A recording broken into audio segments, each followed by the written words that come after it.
ஒருமைக்கண் தான் கற்ற கல்வி ஒருவருக்கு எழுமையும் ஏமாற்றப்படத்து அப்படின்னு சொல்லிட்டு நம்மளுடைய திருக்குறள் வான்புகழ் வள்ளுவர் சொல்லியிருக்காரு. ஒரு பிறவில கற்ற கல்வி 7 பிறப்பும் காவலாக அமையும் அப்படின்னு சொல்லிட்டு அவருடைய கருத்து. இந்த கல்வி வழிகாட்டு நிகழ்ச்சியை தலைமையேற்று நடத்தி கொண்டிருக்கும் மாவட்ட முதன்மை கல்வி அலுவலர் அவர்களுக்கும் மற்றும் அறந்தாங்கி மாவட்ட கல்வி அலுவலர் அவர்களுக்கும் இங்கு அமர்ந்திருக்கும் ஆசிரியர் பெருமக்களுக்கும் வந்திருக்கும் மாணவ செல்வங்களுக்கும் என்னுடைய முதற்கண் காலை வணக்கங்களை தெரிவித்துக் கொள்கிறேன். +2 முடித்த பிறகு எந்த அளவிற்கு மாணவர்களுக்கு வழிகாட்டுவது, அவர்களுக்கு மன அழுத்தத்தை தராமல் இருக்க வேண்டும் என்ற கருத்தோடு செயல்பட்டு இந்த ஒரு நிகழ்ச்சியை நடத்தி கொண்டிருக்கிறது. அதுதான் மகாகவி பாரதியார் சொல்லுவார், அன்ன சத்திரம் 1000 வைத்தல், ஆலயம் 10000 நாட்டல், பின்னர் உள்ள தர்மங்கள் யாவும் பெயர் விளங்க ஒளிநிறத்தல், அன்ன யாவினும் புண்ணியம் கோடி அங்கே ஓர் ஏழைக்கு எழுத்தறிவித்தல் தானே. அதாவது அன்னச்சத்திரம் 1000 வைத்தலை விட, ஆலயம் பல 1000 கட்டுதலை விட, மற்ற தர்மங்கள் செய்வதை விட ஒரு ஏழை மாணவர்களுக்கு கல்வி அளிப்பதுதான் உண்மையான தர்மம் என்று அன்றைய மகாகவி பாரதியார் அன்றைய கவியில் எழுதியிருக்கிறார். அதே போல் அந்த நோக்கத்தோடு செயல்பட்டுக் கொண்டிருக்கும் அரசுக்கு நன்றியை தெரிவித்துக் கொள்கிறோம். அடுத்ததாக +2 முடிச்சுட்டு இங்கு வந்து அமர்ந்திருக்கும், வெற்றி முகத்தில் அமர்ந்திருக்கும் மாணவர்கள், அவர்களுக்கு பின்னாடி வந்து கடுமையான உழைப்பு, அவர்களுடைய தாய் தந்தையர் உழைத்திருப்பார்கள், பிறகு அவர்களுடைய ஆசிரியர்கள் உழைத்திருப்பார்கள், அவர்களுக்கு அவர்களுடைய உறவினர்கள் அவர்கள் +2 தேர்வில் தேர்ச்சி பெறுவதற்காக உழைத்திருப்பார்கள். அவர்களுக்கெல்லாம் ஒரு கைத்தட்டுதல் தட்டிடுவோமா? எல்லாருக்கும் சேர்த்து நம்ம முன்னேற்றத்துக்கு யார் யார் வந்து உறுதுணையாக இருந்தார்களோ அவர்கள் அனைவருக்கும் ஒரு கைத்தட்டுதல், பாராட்டுதல் தெரிவித்துக் கொண்டு இந்த நிகழ்ச்சியை ஆரம்பிக்கிறேன். கல்வி என்ன அப்படின்னு கேட்டால், ஏற்கனவே வான்புகழ் வள்ளுவர் சொல்லிட்டாரு, ஒரு பிறப்பில் கல்வி கற்றால் அது 7 பிறப்பும் காவலாக அமையும் அப்படின்னு சொல்லிட்டு வான்புகழ் வள்ளுவரின் கருத்து. அந்த கருத்திற்கு கல்வி கொடுக்க கொடுக்க கொடுக்க குறையாது. அதான் கல்வியினுடைய சிறப்பு. எதற்காக கல்வி கற்க வேண்டும் என்றால் கொடுக்க கொடுக்க குறையக்கூடாது. அதுதான் சிந்தாமணியில் அழகா ஒரு பாடல் வந்திருக்கும். வெள்ளத்தால் அழியாது, வெந்தழலால் வேகாது, வேந்தராலும் கொல்லத்தான் இயலாது, கொடுத்தாலும் நிறைவொழிய குறைபடாது, கள்ளத்தார் எவராலும் களவாட முடியாது, கல்வி எனும் உள்ளத்தே பொருள் இருக்க, உலகத்தே பொருள் தேடி உழல்வதென்ன அப்படின்னு சொல்லிட்டு சிந்தாமணியில சொல்லியிருப்பாங்க. அதாவது நீ ஒரு தடவை கல்வி கற்று விட்டாயானால், நீ பட்டம் பெற்று விட்டாயானால், நல்ல கல்வியை கற்று விட்டாயானால் உன்னிடமிருந்து அதை யாராலும் பறிக்க முடியாது. மழை பொழிந்தாலும் சரி, வெயிலால் வெந்தாலும் சரி, மற்றவர்களாலும் திருடர்களாலும் அதை பறிக்க முடியாது என்பது இந்த பாடலினுடைய கருத்து. அதே போல் கல்வி கற்றவர்கள் எங்கிருந்தாலும் எங்கே சென்றாலும் சிறப்பு. அதற்கு நம்முடைய ஔவையார் தூதரிட ஒரு பாடல் சொல்லியிருப்பாங்க. அதாவது மன்னரும் மாசர கற்றோனும் சீர்தூக்கின், மன்னரின் கற்றோன் சிறப்புடையோன், மன்னருக்கு தன் தேசம் எல்லாம் சிறப்பில்லை, கற்றோருக்கு சென்ற இடமெல்லாம் சிறப்பு அப்படின்னு சொல்லிட்டு சொல்லியிருப்பாங்க. என்ன அதாவது அந்த தேசத்து மன்னனுக்கு அந்த நாட்டில் மட்டும்தான் மதிப்பு, கற்றவர்களுக்கு உலகம் முழுவதும் மதிப்பு அப்படின்னு சொல்லிட்டு இந்த பாடல் வரிகள் வரும். அதனால கல்வி எவ்வளவு முக்கியம் அப்படின்னு சொல்லிட்டு பாருங்க. அதாவது உங்களை முன்னேற்ற வைத்த உங்களுடைய தாய் தந்தையருக்கு நீங்கள் என்ன கடமை செய்ய வேண்டும் அப்படின்னு பார்த்தீங்கன்னா, நிச்சயமா அதுக்கும் திருக்குறள்ல பதில் இருக்கு.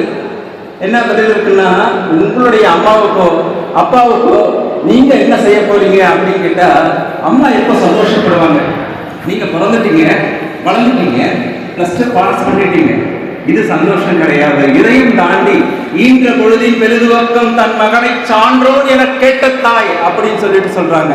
அதாவது நீ வந்து இதை விட தாண்டி நல்ல பட்டங்கள், நல்ல அறிவாளியாக, நல்ல சமுதாயத்திற்கு உதவும் நல்ல குடிமகனாக வந்து விட்டாயானால் அதுதான் அந்த தாய்க்குரிய ஒரு சிறப்பு. தந்தைக்கு எப்ப பெருமை? அதாவது உங்களுடைய அம்மா அப்பாவுக்கு கோடான கோடி சொத்து சேர்த்து வச்சாலும், கோடான கோடி சம்பாதிச்சு கொடுத்தாலும் அதனால பெருமை இல்லை. எதனால பெருமை அப்படின்னு சொல்லிட்டு கேட்கிறாங்க. மகன் தந்தை காற்றும் உதவி, இவன் தந்தை எண்ணோற்றான் கொள் எனும் சொல் அப்படின்னு சொல்லிட்டு வான்புகழ் வள்ளுவர் சொல்றாரு. இவனை பெறுவதற்கு, இந்த மகளையோ மகனையோ பெறுவதற்கு என்ன தவம் செய்திருக்கிறான் அப்படின்னு சொல்லிட்டு சொல்லுவாங்க. இப்போ வந்து நம்ம மருத்துவ கல்வி சார்பில் நான் பேச வந்திருக்கேன். மருத்துவ கல்வி பற்றி அனைவருக்கும் தெரியும். அதாவது எம்பிபிஎஸ் இருக்கு, பிடிஎஸ் இருக்கு, மற்ற பட்டய படிப்புகள் எல்லாம் இருக்கு. அதெல்லாம் வந்து எம்பிபிஎஸும் பிடிஎஸும் நீட் தேர்வு எழுதி அதன் மூலம் தேர்ச்சி பெற்றார். அதன் உள் நுழையலாம். நுழைத்துறை எழுதி அதில் பாஸ் பண்ணிட்டா நிச்சயமாக ஒரு மருத்துவ கல்வி கிடைத்து நாம் அதில் இணைந்து கொள்ளலாம். அதை தவிர நமக்கு வந்து வேறு பட்டய படிப்புகள், சிறப்பான வேலை வாய்ப்பை அளிக்கக்கூடிய பட்ட படிப்புகள் இருக்கின்றன. அவற்றை இப்பொழுது உங்கள் முன் சொல்கிறேன். அதாவது இளநிலை பட்டம் அப்படின்னு பார்த்துட்டீங்கன்னா 3 வருடங்கள் படிப்பது, 1 வருட பயிற்சி இன்டர்ன்ஷிப்ஸ் அப்படின்னு சொல்லுவாங்க. அது வந்து BSc accident and emergency care technology, அதாவது தமிழில் விபத்து மற்றும் அவசர சிகிச்சை தொழில்நுட்பம். இன்று வேகமாக வளர்ந்து வரும் ஒரு தொழில் சார்ந்த ஒரு கல்வி இது. அதற்கு பிறகு BSc radiography and imaging technology, கதிரியக்கவியல் மற்றும் இமேஜிங் தொழில்நுட்பம். அடுத்ததாக பிஎஸ்சி பிசிஷியன் அசிஸ்டன்ட், மருத்துவ உதவியாளர். அடுத்ததாக BSc operation theatre and anaesthesia technology, அறுவை சிகிச்சை அரங்க மற்றும் மயக்கவியல் தொழில்நுட்பம்.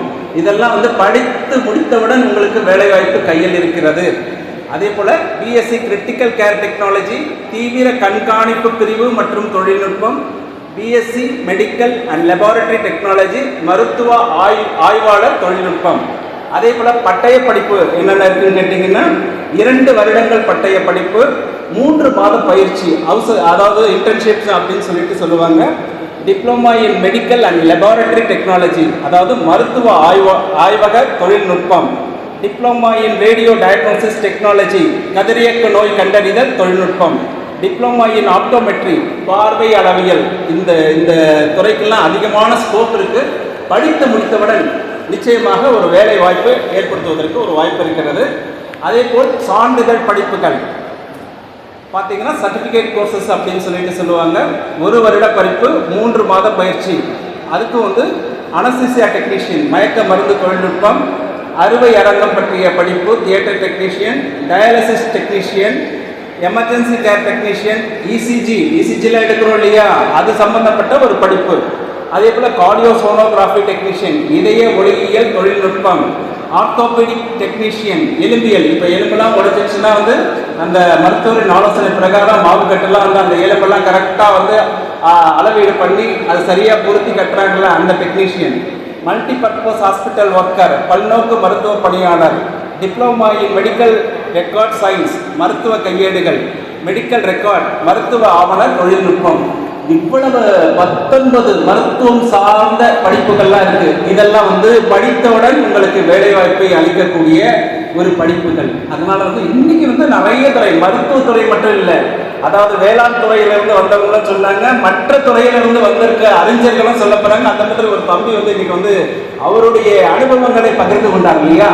அந்த மாதிரி முன்னாடி பார்த்தீங்கன்னா வந்து நாங்கள்லாம் படிக்கும் பொழுது இன்ஜினியர் போகணும், டாக்டர் போகணும், வக்கீல் போகணும், அது மட்டும்தான். இப்போ வந்து உங்கள் முன்னாடி வந்து அதிகமாக கொட்டி கிடக்குது. அதாவது வேலைவாய்ப்பு தரக்கூடிய படிப்புகள் அதிகமாக கொட்டி கிடக்கிறது. அதனால் இன்றைக்கி வந்து செயற்கை தொழில்நுட்பம் அப்படின்னு சொல்லிட்டு வந்துருச்சு. அதெல்லாம் வந்து மாணவர்கள் நன்கு இன்றைய உலக சூழ்நிலைக்கு ஏற்ற மாதிரி என்னென்ன படிப்புகள்லாம் படிக்க முடியுமோ படித்து நம்முடைய குடும்பத்தை உயர்த்த முடியுமோ உயர்த்தணும். அதற்கு வந்து என்ன வேணும் நம்மளுக்கு? எல்லாருமே சொன்னாங்க, அறிஞர்கள்லாம் சொன்னாங்க, இலக்கு இலக்கு இலக்கு இலக்கு இல்லாத கப்பல் கரை சென்று சேராது இல்லையா. அடுத்ததான் கலங்கரை விளக்கம் வழிகாட்டுவதற்காக இருக்கிறது. அந்த மாதிரி வழிகாட்டுதலுக்கு நம்முடைய ஆசிரியர்கள் இருக்கிறார்கள். அதனால் நீங்கள் வந்து +2 முடிச்சோடனே இவ்வளோ மதிப்பெண் நான் பெற்றிருக்கேன், நான் வந்து எந்த வகுப்பில் சேர்றது, எந்த கல்லூரியில் போய் அழைச்சிக்கிறது அப்படின்னு சொல்லிட்டு சேருங்க. மாணவர்கள்லாம் வந்து ஒரு சில பேர் இந்த கோர்ஸ் தான் சேரணும் அப்படின்னு சொல்லிட்டு ஒத்த காலில் நிற்பாங்க. அது இன்றைய சூழ்நிலையில் வேண்டாம், அதை தவிர்த்து விடுங்கள். அதாவது ஆப்ஷன் வச்சுக்கலாம், நம்பர் 1, நம்பர் 2, நம்பர் 3 அல்லது ABC ஆப்ஷன் வச்சுக்கலாம். அதாவது இந்த கோர்ஸ் கிடைக்கலாம் இந்த கோர்ஸ், இந்த கோர்ஸ் கிடைக்கலாம் இந்த கோர்ஸ். எல்லா கோர்ஸுமே வந்து நீ எப்படி படிக்கிறாயோ அதற்கு தகுந்தவாறு தான் நீ வந்து முன்னுக்கு வருவாய். இப்போ வந்து டாக்டர் படிச்சிட்டாலும் சரி, இல்லை வந்து IAS படிச்சிட்டாலும் சரி, எத்தனையோ IAS இருப்பாங்க. இருந்தாலும் அதில் வந்து பேர் தெரிகிற மாதிரி வர்றதுக்கு காரணம் ஒரு சில பேர் தான். அதனால வந்து நீ அந்த துறையில் எப்படி விளங்குகிறாய் என்பது முக்கியம். அதனால வந்து இலக்கு நிர்ணயித்திருக்க வேண்டும்.